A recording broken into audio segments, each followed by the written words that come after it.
Hello and welcome to this latest video. This video is on the top Sellerie Deluxe Comfort Gel Seat for the Honda Deauville NT700. As you can see, I've received the box. It's not been opened at all, and we're going to open it for you now. Now be careful opening it, because the seat, so I found, is just underneath the box, so I actually had the blade only down a little bit. The seat's well wrapped. There's bubble wrap protecting the sides and the bottom, and it comes sealed in a plastic bag that's hermetically sealed. Also in the plastic bag is a little note from Top Sellerie asking you to send them a picture of your seat on the motorbike, and this information is in 4 languages: French, English, German and Spanish. Now be careful here, because I very nearly nicked the end of the seat. I was very lucky actually that I didn't cause any damage. So here's the note from Top Sellerie asking for a photograph, and as you can see, it's in the 4 languages. Now, the reason I bought this seat was because I have one for my FJR, and I actually bought the seat for the FJR, and about a week later ordered this one. I was so impressed with the seat for the FJR that I ordered this one. It took about 3 weeks from the time I ordered it to the time it arrived. They do suggest that it takes about 4 weeks, but this took about 3 weeks. I had a seat pan which I sent them. As you can see, it's the Honda seat pan, and not marked with the Top Sellerie markings. And what they've done is they've drilled 3 holes in the bottom for part of the backrest, and apart from that, it's just those are the 3 holes there, which they've actually put some sort of plug in, and that's to hold the sort of little backrest part down. It feels very, very nice. It looks very good, and let's have a closer look at how it looks.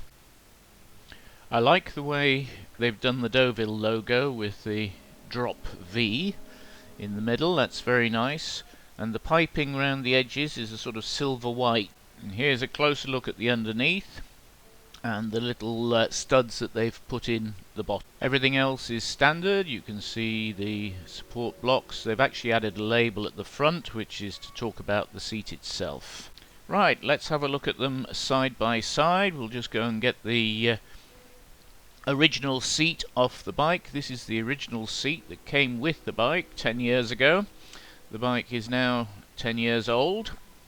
I know that seems rather a long time, and it's actually done about 117,000 miles, which is quite a number of miles indeed.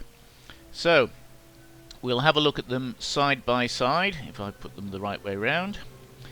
Okay, you can see the hump is very much more pronounced on the new seat, and you can see the damage on the old seat where I've managed to damage it, and things are starting to look a bit worn and on that. And then on the new seat it looks lovely. The hump is much higher, but this is something you need to look at, and that's the front is also much thicker, and we'll come to that later.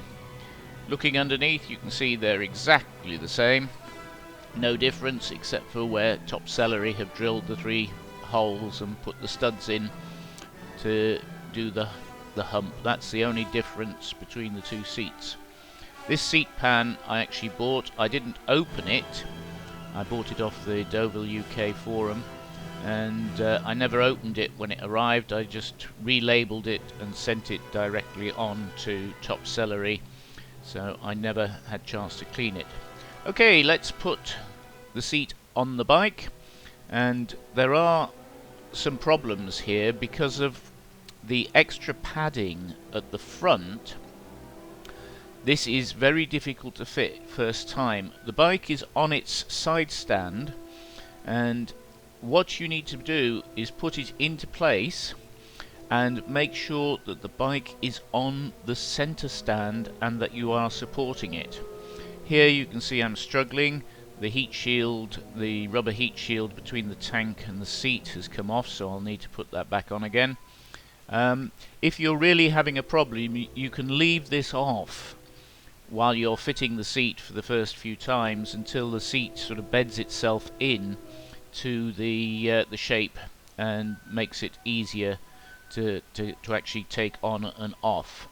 So the trick here is make sure it's on the center stand, make sure you're supporting the bike with your knee or whatever against the pannier.